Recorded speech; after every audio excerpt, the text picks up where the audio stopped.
سلام عزیزان، امیدوارم حالتون خوب باشه. امروز اومدم با یه ویدیو بسیار کاربردی دیگه. امروز میخوام راجع به این صحبت بکنم که کود حیوانی رو ما داخل باغمون استفاده بکنیم یا نکنیم، یا اگر بکنیم به چه شکل کنیم. یعنی منظورم اینه که کود گاوی رو استفاده بکنیم، کود گوسفندی رو استفاده کنیم یا کود مرغی رو. برای اینکه راجع به اینا حالا بفهمیم و درصدش رو متوجه بشیم، امروز با من همراه باشیم.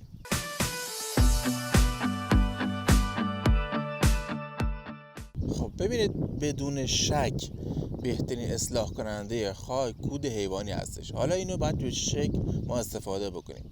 معمولا برای باغات خرما باید 10 قسمت کود گاوی باشه، 2 قسمت کود مرغی باشه.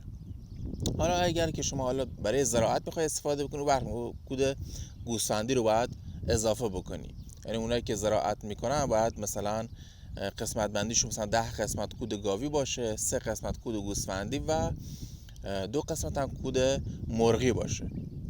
ولی خب معمولا ما میبینیم مثلا داخل مناطق جنوب بیشتر کود گوسفندی رو استفاده میکنیم که معمولا اشتباه دیگه. بعد ما اگر هم استفاده کنیم صورت ترکیبی استفاده کنیم. حالا بادم داره میاد، امیدوارم که این باد باز نشه که صدای من حالا یه نویز بیفته.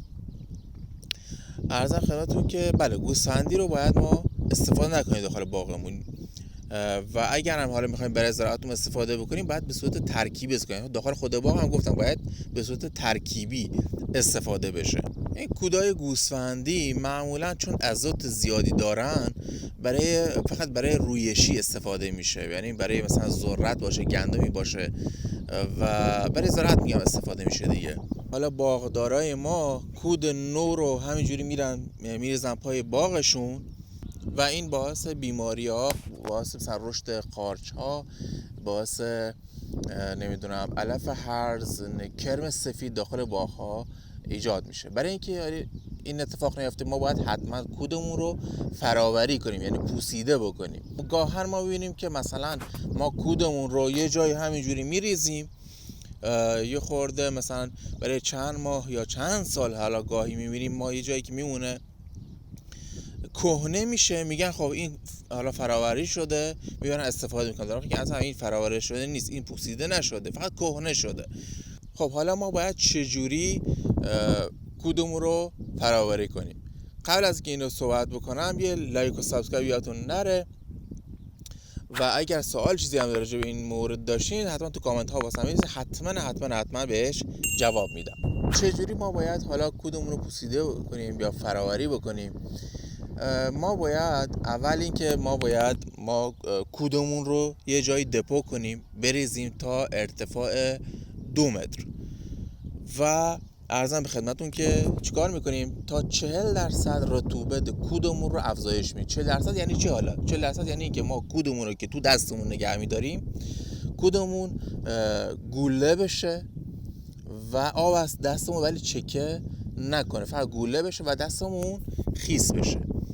این یعنی 40%. حالا اگر که آب زیاد دادین میتونید با هم زدنش آب رو کم بکنید، و اگر کم هستش که آب بهش میدین که این به 40% رطوبت خودش دست پیدا بکنه. نیازی نیست که نه ما روش نه پلاستیک بکشیم نه هیچ چیزی، فقط میگه ارتفاعش تا 2 متر باشه، تو وسطش خودش دماش تا 50 درجه میرسه. حالا بعد از اینکه حالا ما اینو دپو کردیم تا 2 متر رو، هر هفته یعنی هر 6-7 روز یک بار ما چیکار میکنیم؟ ما میایم کودمون رو هم میزنیم، زیر روش میکنیم که حالا اونایی که بیرونه برن وسط یا بیان بیرون و اون دمای داخلش دوباره به 50 درجه برسه.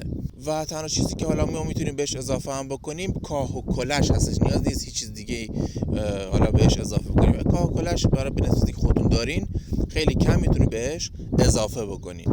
بعد از حالا یه مدتی، یعنی مدت 2 ماه بعدش دیگه این کود ما فراوری میشه و حواستون باشه که معمولا اون زمان، یعنی اون بین 6-7 روز که میخوای همش بزنین بیشتر نشه، چون اگه بیشتر شد دما بیشتر از 70 درجه بینش میره و باعث میشه که املاح مفید خود کود از بین بره. پس همیشه باید دمام تا 50 درجه باشه.